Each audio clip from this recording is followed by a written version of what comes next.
Hey everyone, welcome back. Today we're breaking down the ending of Sinners, a film that mixes vampirism, blues, racial tension, and horror into one haunting, unforgettable ride. What happens in the final moments? Who survives? Who's lost? And what does the movie leave us thinking about? Grab a drink, this one gets heavy. In Sinners, twin brothers Smoke Moore and Stack Moore return to their hometown in 1932, Mississippi, hoping to start fresh. They invest in an old sawmill and transform it into a juke joint, meant to uplift their community through music, culture, and togetherness. They bring in a cast of characters, musicians, friends, people hoping for a better future. There's also their cousin Sammy Moore, a gifted blues guitarist with a soul that carries music like memory. But lurking beneath the surface is an ancient evil, vampires led by Remick. The juke joint, a sanctuary of black artistry and culture, becomes the stage for a horror that threatens everything. The turning point comes when vampires, disguised as traveling musicians, request entry into the joint. Smoke rejects them, but the tension lingers. Soon after, betrayal and terror erupt. Friends and allies are bitten and turned. The music and the party become a bloodbath. Vampires spread quickly. Former comrades become monsters. Innocent people are lost. The survivors, Smoke, Sammy, and a handful of others, are forced to realize the horror isn't just supernatural. It's also a brutal strike against their community, their culture, their hope. The rules are cruel but clear. Vampires must be killed by stake or silver, and daylight. But with the night long and enemies all around, staying alive seems like a prayer. The final showdown is brutal.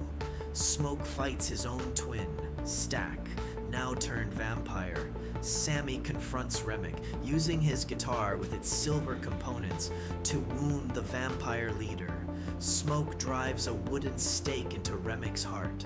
Smoke, mortal and wounded, tries to protect the community once more. He confronts the racist gang led by the local white supremacist and landowner, the man who sold them the mill, and despite fending them off, he's fatally shot. As he dies, he envisions his lost love and daughter, suggesting a spiritual reunion. Then Stack and another turned former lover, Mary, appear, still ageless vampires returning to visit him. They offer Sammy a chance at immortality to join them in eternal life. But Sammy declines. He doesn't want to live forever without the sun, without mortality. He chooses to remain human. As their ghostly forms fade, Sammy plays one last blues number. He admits, despite the trauma, the guilt, the horror, that night in Mississippi, as terrible as it was the one night when everything felt alive. For Stack, it was the last time he felt the sun. For Sammy, it was the beginning of a life forged from love, loss, and music. In the end, Sinners doesn't give a happily ever after. It gives a haunted legacy, painful but real. It reminds you that sometimes surviving the night means carrying scars, but also carrying hope.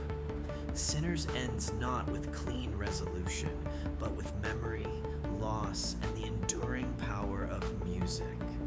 The final shot isn't about monsters defeated. It's about people remembering, rebuilding, and refusing to let horror erase their humanity.